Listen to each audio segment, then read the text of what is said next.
essas informações que eu passo para vocês, essas informações científicas. Porque os atributos invisíveis de Deus, assim o seu eterno poder, como também a sua própria divindade, claramente se reconhecem. Quem pode desafiar a gravidade? Vai andar sobre o mar? Vai soltar de um prédio de 50 andares? Ninguém suporta a gravidade, ninguém vence a gravidade. E Paulo vai dizer, claramente se reconhece, desde o princípio do mundo, sendo percebido por meio das coisas que foram criadas. O que Paulo está dizendo aqui, como um astrônomo do século I? Ele está dizendo o seguinte: a natureza está cheia dos atributos de Deus. Deus criou e pôs na natureza a sua assinatura. Há um ramo da teologia que se chama teologia natural. E trata exatamente essa questão. E mais, vocês sabiam que existe no nosso planeta 122 variantes antrópicas? O que são variantes antrópicas? O que são leis antrópicas? Também leis da natureza. Existem 122 variantes antrópicas. Antrópicas é do grego antropos, que é homem. Essas leis antrópicas só existem onde existe ser humano. Por exemplo, se a rotação da Terra durasse mais que 24 horas, as diferenças de temperatura seriam grandes demais entre o dia e a noite. Uma variante antrópica. Se o período da rotação da Terra fosse menor e a velocidade dos ventos atmosféricos seria grande demais. A inclinação do planeta em 23 graus é absolutamente perfeita. Se essa inclinação se alterasse levemente para lá ou para cá, as variações da temperatura da Terra ninguém poderia suportar. Mas o oxigênio que nós precisamos para a sobrevivência, o nosso pulmão, ele processa 21%. Se fosse 23%, nós morreríamos sufocados, tanto para cima quanto para baixo. São 122 variantes antrópicas. Só tem essa lei onde tem o ser humano. É ciência, gente. Eu não estou falando de religião aqui. Eu estou falando de ciência. A própria ciência está dizendo que esse mundo olha, eu vou dizer uma coisa aqui muito interessante. É uma falta de honestidade intelectual dizer que este mundo veio absolutamente de forma espontânea. Não é verdade isso. É uma mentira. E mais, é desonestidade intelectual dizer que esse mundo maravilhoso, esse universo que existe, fosse assim, viesse de forma espontânea. Esse mundo foi criado, e foi criado por um Deus que nos ama. E eu falei que também Deus colocou no homem o cromossomo. Nós somos compostos de 23 pares de cromossomos. Ah, mas isso aí é biologia. Ok.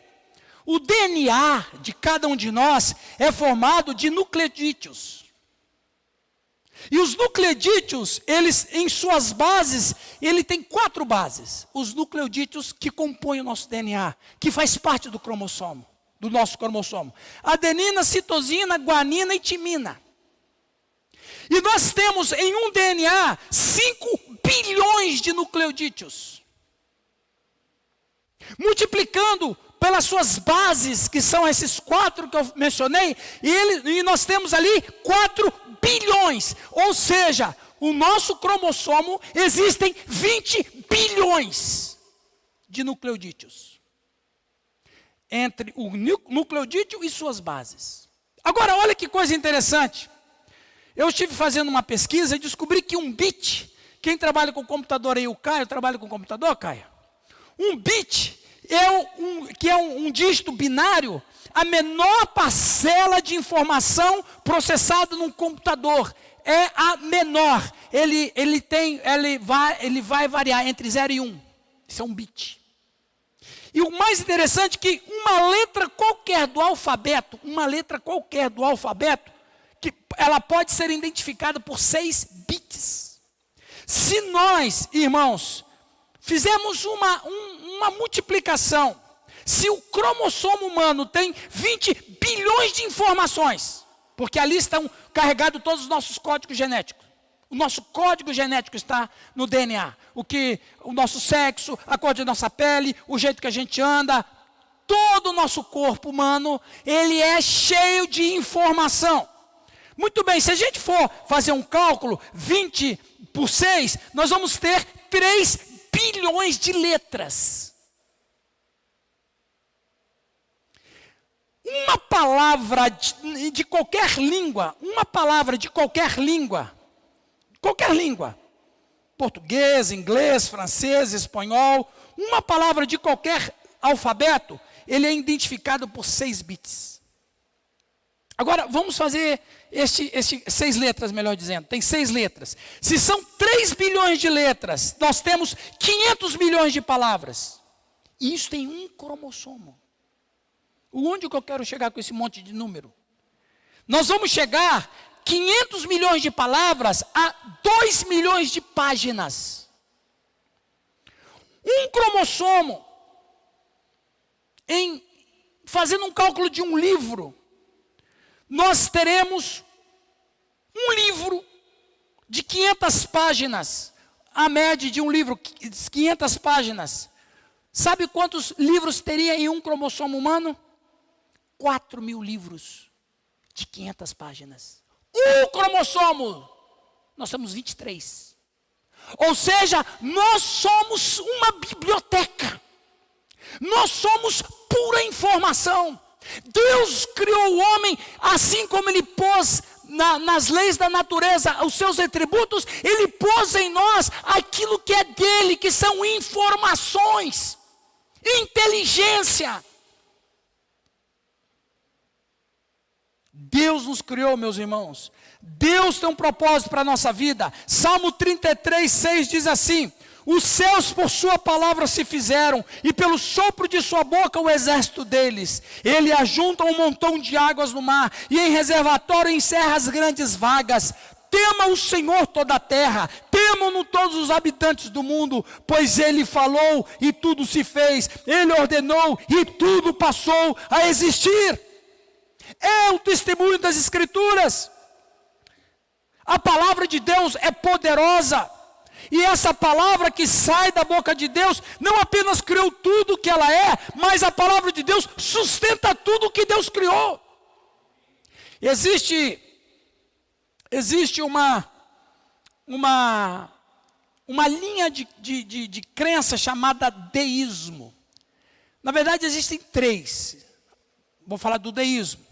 Existe o teísmo com T, que é o que nós cremos. O que ensina o teísmo? O teísmo ensina que Deus criou o mundo e sustenta. Ele não abandonou a sua criação. O deísmo vai ensinar que Deus criou, mas Deus se afastou e o mundo ele se evoluiu por via da seleção natural. E o ateísmo, que é o que não crê em Deus. Então, o que acontece? O deísmo vai dizer que Deus criou e deixou a sua criação relegada à própria sorte. Não cremos nisso. Nós cremos que Deus criou e Deus sustenta esse mundo, Ele sustenta a nossa vida. Deus cuida de nós com chuva, com sol, com noite, com dia, com a lua, com o sol. Todas as coisas estão sustentadas por Ele. Ele criou a cada um de nós, Ele criou a fauna, a flora, criou o globo, criou o cosmos, criou o universo e sustenta todas as coisas. A Trindade criou e pôs na sua criação atos, provas dos seus atos, tanto no universo quanto no ser humano.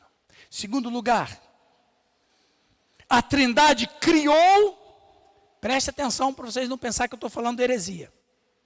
Alguém aqui está com sono? Até mesmo, né, gente? É 8 horas, né? Ninguém vai ter sono 8 horas, né? Quem tiver com sono pode ir lá e pegar um café.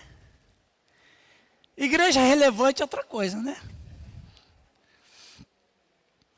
Em segundo lugar, a Trindade criou e passou a ser chamado de Deus pela criação. Vou repetir. A Trindade criou e passou a ser chamado de Deus pela criação. O que eu quero dizer com isso? Preste atenção que você pode ouvir agora uma informação nova na sua vida e pode mudar a sua vida com o que você vai ouvir. Onde, aquela pergunta, não é? Onde estava Deus antes de criar tudo? Sempre tem umas pessoas que perguntam isso, não é? Onde estava Deus? Quem já parou para pensar nessa pergunta? Pode levantar a mão. Onde que Deus estava antes de criar tudo? Você já pensou isso? Veja que interessante. Antes da criação, a Trindade existia.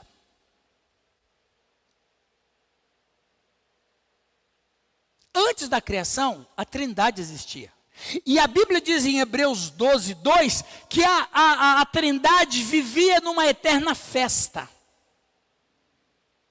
A Trindade vivia numa eterna celebração. A Trindade se bastava. Pastor Rildo, que honra ter você aqui no meu auditório.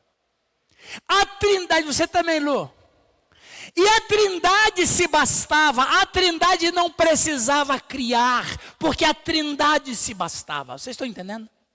Estou falando da Trindade. A Trindade se bastava. Até que a Trindade decidiu criar.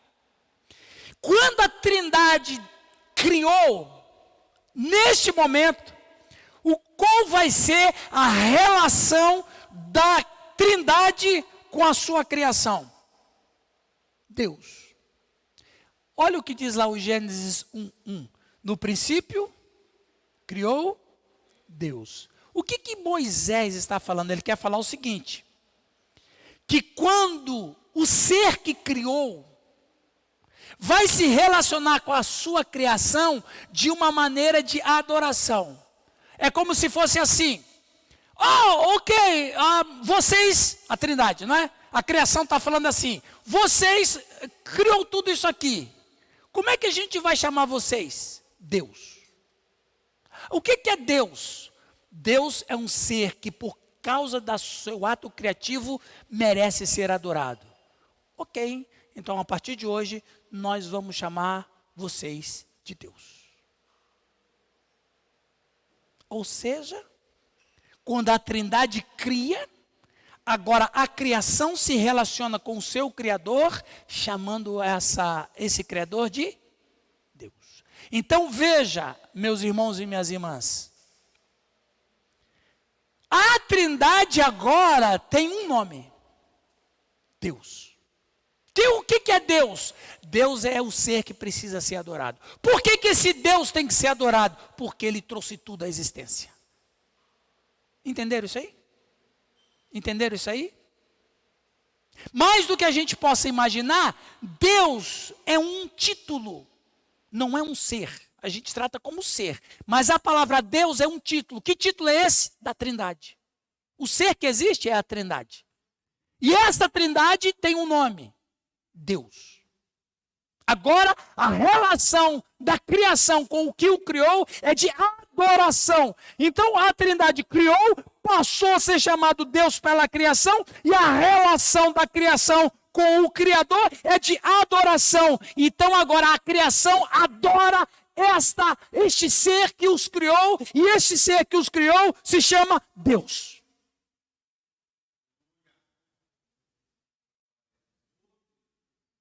Agora olha que coisa interessante. No ato da criação, Deus estabeleceu um princípio de satisfação para a criatura, e a criatura só pode se satisfazer quando ele tiver uma relação de adoração com quem o criou. Isso é um princípio criativo. Por isso que a Trindade passa a se chamar Deus. O que é Deus? É alguém para ser adorado. E Deus falou assim: vocês só vão se sentir satisfeitos se vocês me adorar. E começou bem. A Bíblia diz em Gênesis 2,15 que Deus colocou o homem, e ali não era Adão, era o homem, era marido e mulher, a humanidade, para lavrar o campo. A palavra trabalhar no hebraico é avodá. A palavra avodá, que é traduzido por lavrar ou trabalhar, é uma palavra cultica, porque avodá em hebraico significa adoração. Ou em outras palavras, quando os nossos pais cuidavam do jardim, era uma das maneiras que eles tinham para adorar o seu Criador. E foi perfeito assim até o dia em que os nossos pais pecaram e foram expulsos. Então, isso é de um simbolismo muito interessante. Quando os nossos pais são expulsos do jardim, eles praticamente são expulsos de uma adoração. E eles, os nossos pais, só podem se sentir satisfeitos se eles voltarem a adorar ao que o criou. Olha o que Paulo vai dizer em Romanos 1,25. Pois eles mudaram a verdade de Deus em mentira. Está falando dos ímpios, dos pagãos. Adorando e servindo a criatura em lugar do Criador, o qual é bendito eternamente. O que Paulo está dizendo aqui? Ele está dizendo aqui que todo ser humano, para se satisfazer, para encontrar resposta, para encontrar felicidade, para encontrar alegria, para encontrar significado de existência, tem que estar em adoração com aquele que o criou. Se não tiver essa busca, se não tiver esse relacionamento, se não tiver esse princípio de adoração com o que o criou, ele vai ser uma pessoa frustrada. Mas o ser humano não quer saber de Deus por causa do pecado. Mas ele tem a necessidade de adorar. Então o que o ser humano faz? Vai adorar a criatura. É isso que Paulo está dizendo. Vou repetir. Mudaram a verdade de Deus em mentira. Qual é a verdade de Deus? Qual é a verdade de Deus nesse tópico? Que eu tenho que adorar ao meu Criador para me satisfazer como ser. Essa é a verdade de Deus. Mas eles mudaram em mentira. Por quê? Porque eles falaram assim, não, de fato a gente precisa adorar. Mas nós não queremos adorar a Deus. Então a gente vai adorar qualquer coisa. Os antropólogos, principalmente quem estuda antropologia missionária, e nós temos essa matéria no seminário, diz o seguinte: não existe em nenhum planeta, em nenhuma parte do planeta, nenhuma tribo de índio que não adore. Nunca existe. Quem ensinou o índio a adorar? Inclusive, pastor Giovanni, não sei se vai ser nessa terça, mas nós vamos trabalhar exatamente essa condição psicológica. E eu vou estar levando lá no curso princípios de psicologia e psiquiatria, de psicólogos e de psiquiatras que não são cristãos, mas que depois de muito estudar a mente humana, todos esses que eu vou trazer chegaram a uma conclusão: o ser humano o ser humano só encontra satisfação em religião. A gente entende o que eles querem dizer, não é religião, é Deus. Todos nós temos essa necessidade. A Salmo 69, 34 vai dizer: louve-me os céus e a terra, os mares e tudo quanto neles se move. Então veja, há no coração do ser humano, irmãos, em cada criatura, a necessidade de adorar aquele que me criou. Uma pergunta filosófica: por que existe alguma coisa em vez de nada?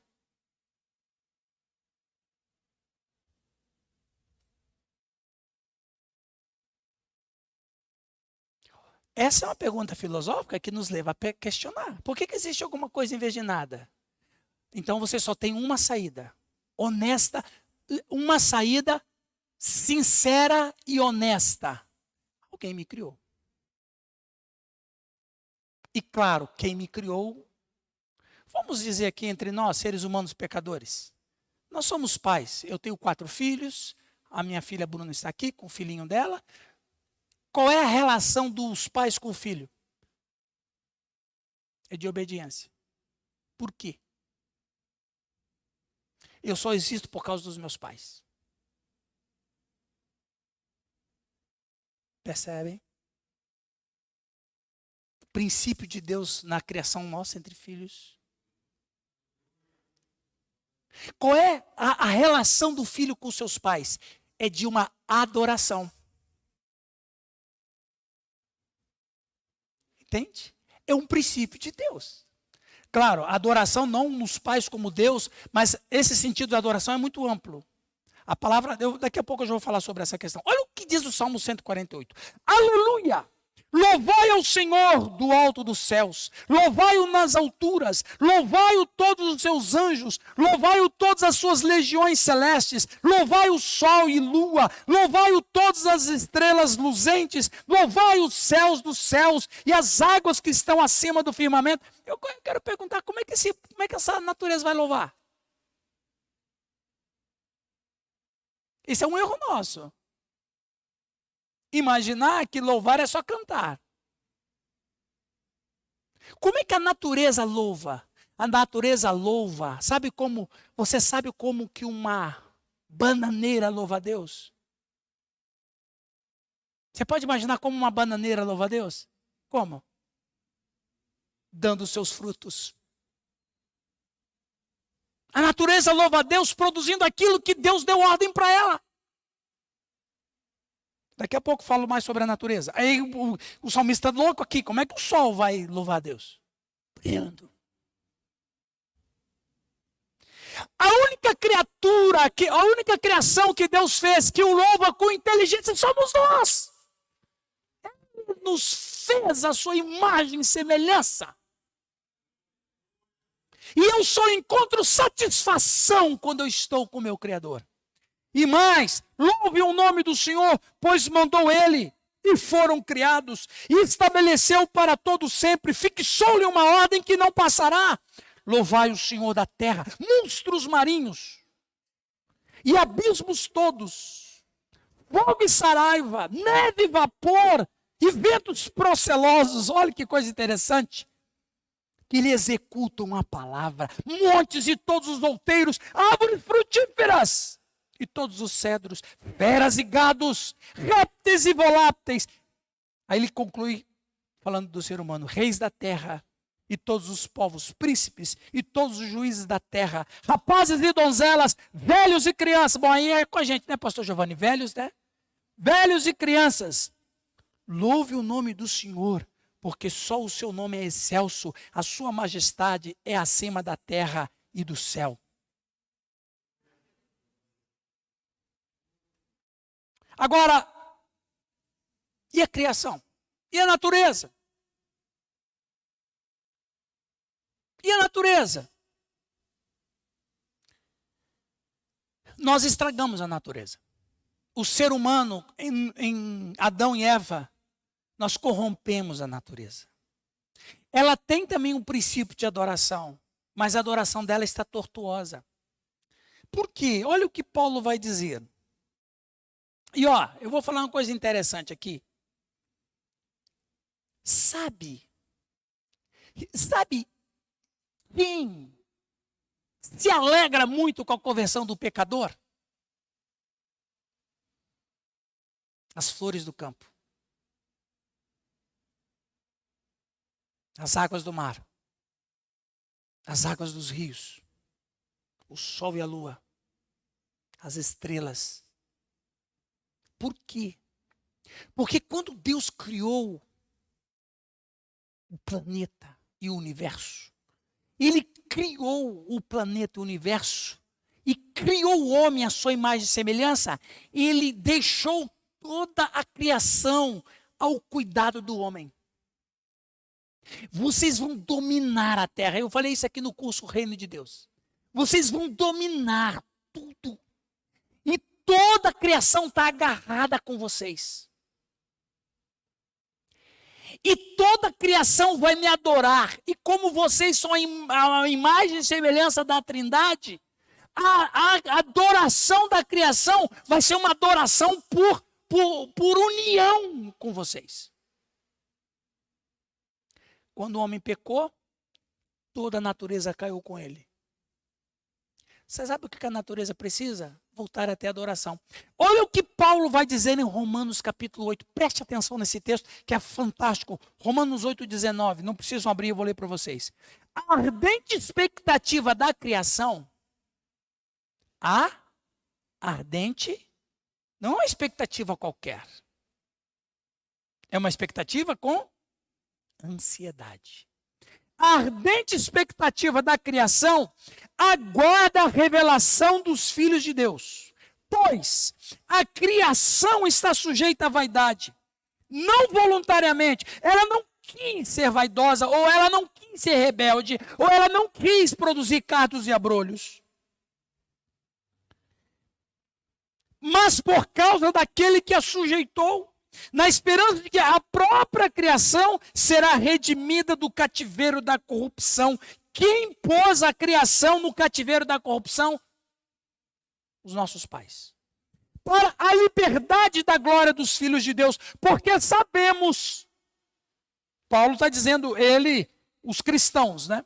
Porque sabemos que toda a criação a um só tempo geme e suporta angústias até agora. Veja, ele está dando ares de pessoais para na criação. E não somente ela, a criação, mas também nós, que temos as premissas do Espírito, igualmente gememos em nosso íntimo, aguardando a adoção de filhos, a redenção de nosso corpo. O que Paulo está dizendo aqui? Que a natureza, ela sabe que ela só pode voltar ao que era antes, ao estado de perfeição, na conversão do ser humano. Por quê? Porque assim como Deus criou e caiu, ela também se levantará. Quando aquele dia, quando Jesus voltar, o homem se levantar com o seu corpo glorificado.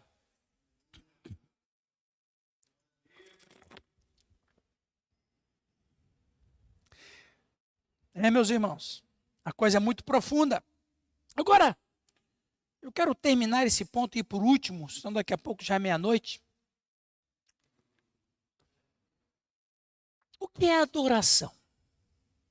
De acordo com a Bíblia.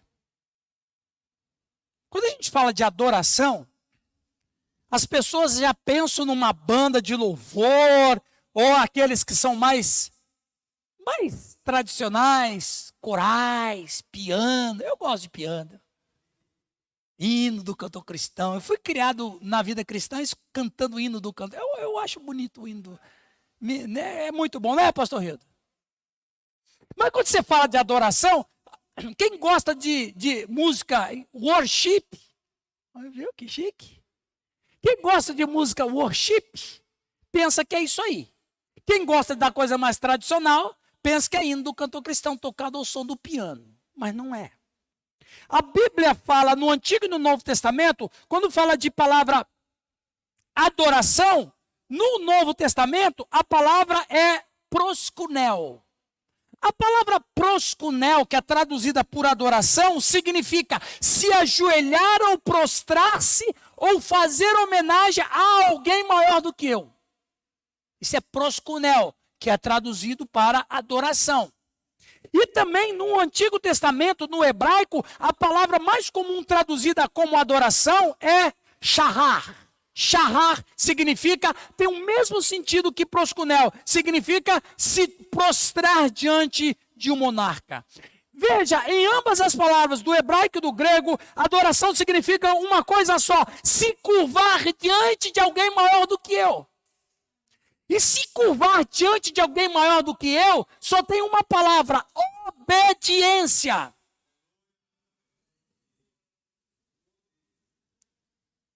Agora, e a música? Ok, a música também faz parte da adoração. Mas, quando é que a música como adoração se torna adoração e não somente uma música? Quando a sua vida e a minha vida já adora durante a nossa história. Aquilo que a gente faz nos cultos só tem sentido se a gente faz aquilo com a vida. Então, veja, a adoração, meus irmãos, só pode ser medida pelo fruto de uma vida transformada e de um relacionamento pessoal. Eu vejo o pastor Giovanni, ele fala isso direto. Eu acho que até Deus já se cansou de escutar isso da boca desse homem. Eu vejo lá os vídeos que ele... Vocês assistem os vídeos dele? Ele solta uns vídeos de 5 minutos, 10 minutos. Ele fala direto, relacionamento com Deus, e dia a dia, relacionamento com Deus. Não é isso aí, pastor Giovanni? E é isso aí. Em outras palavras, você sabe o que ele está falando? Ele está falando para a gente ser adorador.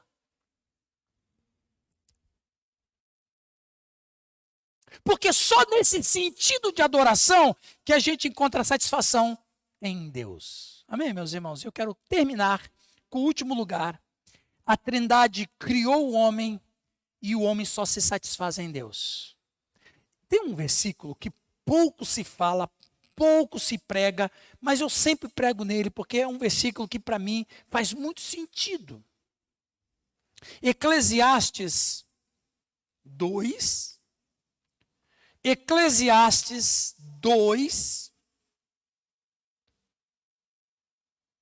24 e 25. Diz assim: nada há melhor para o homem do que comer, beber e fazer que a sua alma goze o bem do seu trabalho.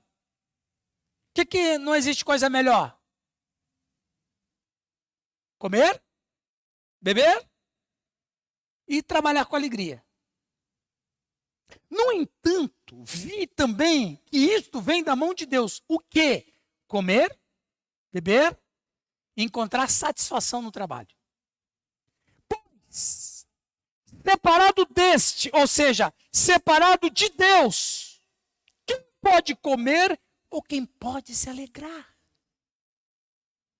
Separado de Deus, a parte de Deus, divorciado de Deus, fraturado com Deus, afastado de Deus, quem pode fazer as coisas mais simples? Que a coisa mais simples da vida é comer e beber.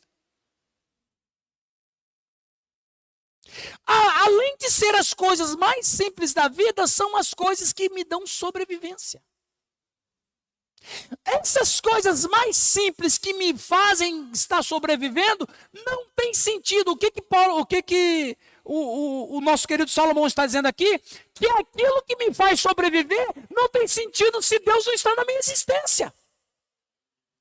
Eu posso comer e beber e não morrer e ter uma saúde maravilhosa, porque eu como e bebo. Mas ele está dizendo que a minha existência só se mantém de pé se eu não estiver separado de Deus. Por quê? Porque Deus que me criou, eu não posso viver afastado daquele que me criou. É difícil entender isso.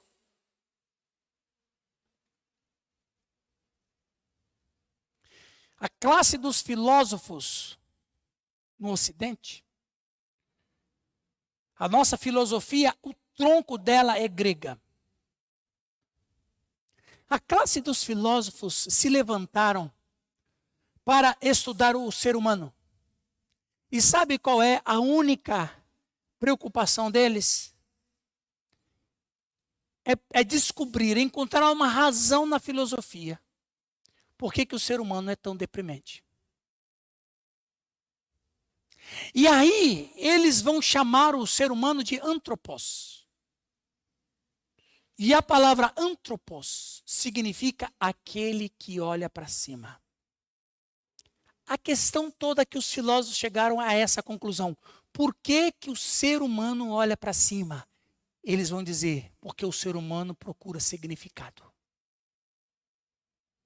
E por que o ser humano procura significado? Porque ele está sem identidade.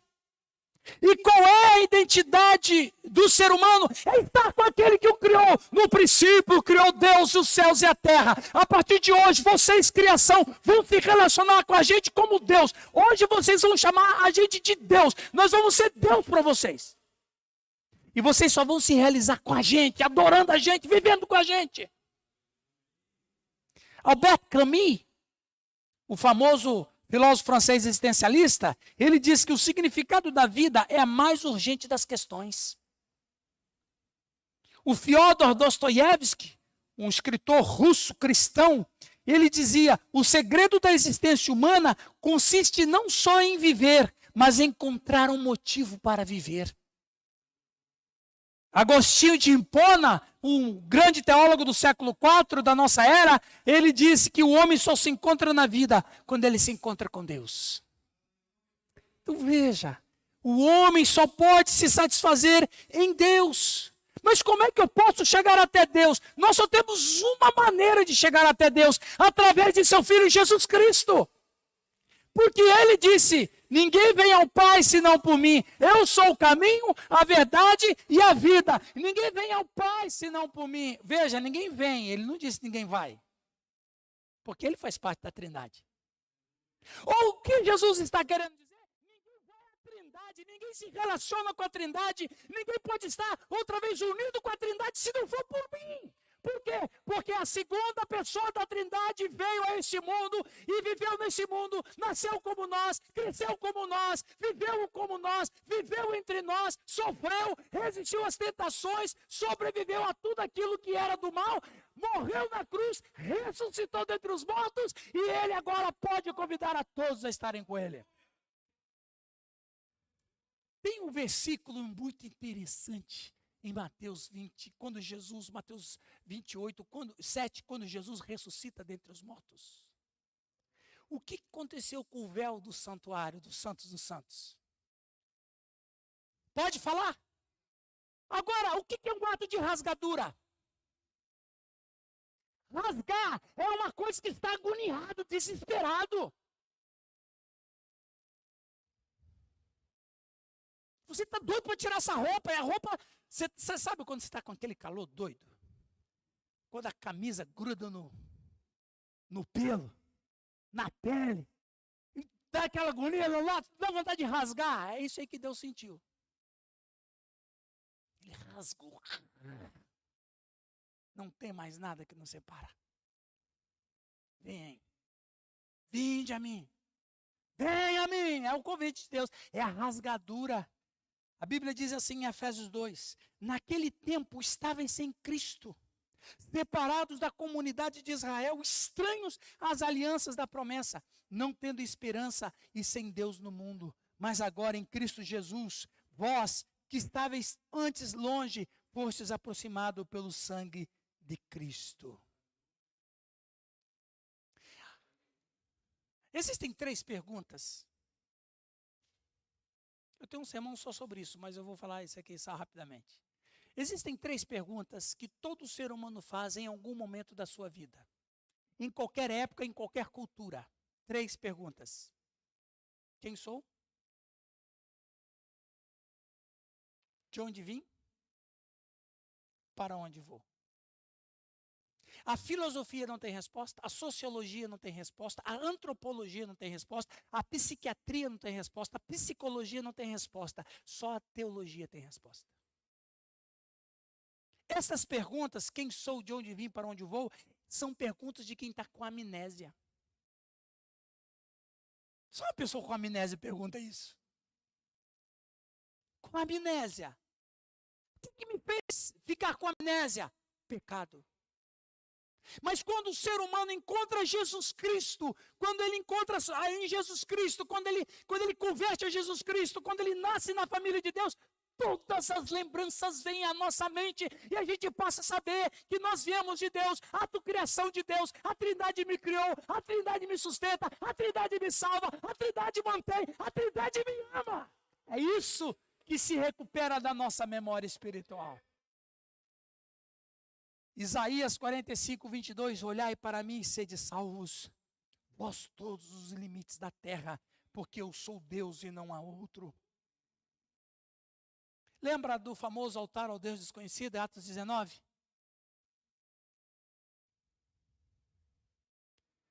Há uma linha de história que diz que houve ali uma grande praga de gafanhotos, cerca de 150 anos antes, 150 antes de Cristo. Eles pediram para todos os deuses, todos que eles conheciam. Nenhum deus ouviu. Até que eles jogaram uma oração no ar. Se tem um Deus aí, por favor, nos salve dessa praga. Aí Deus falou assim, é comigo mesmo, não tem outro, né? Aí Deus cura eles da praga. Agora a grande questão, que Deus que fez? Não sei, então, mas ele merece, porque ele ouviu a gente. Aí tem um altar ao Deus desconhecido.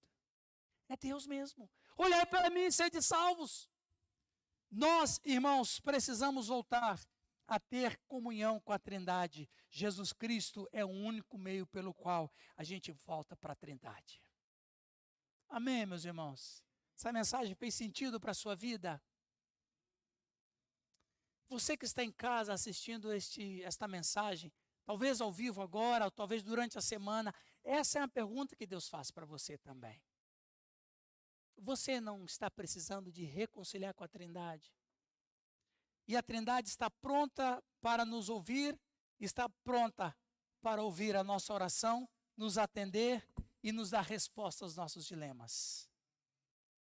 Nós vamos ter uma palavra de oração nesta hora, vamos orar.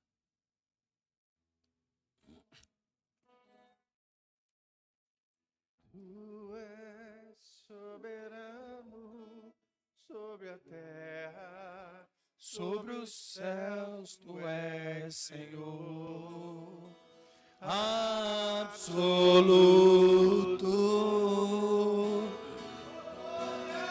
Tudo que existe acontece, tu sabes muito bem. Tu és tremendo, e apesar desta glória que tem,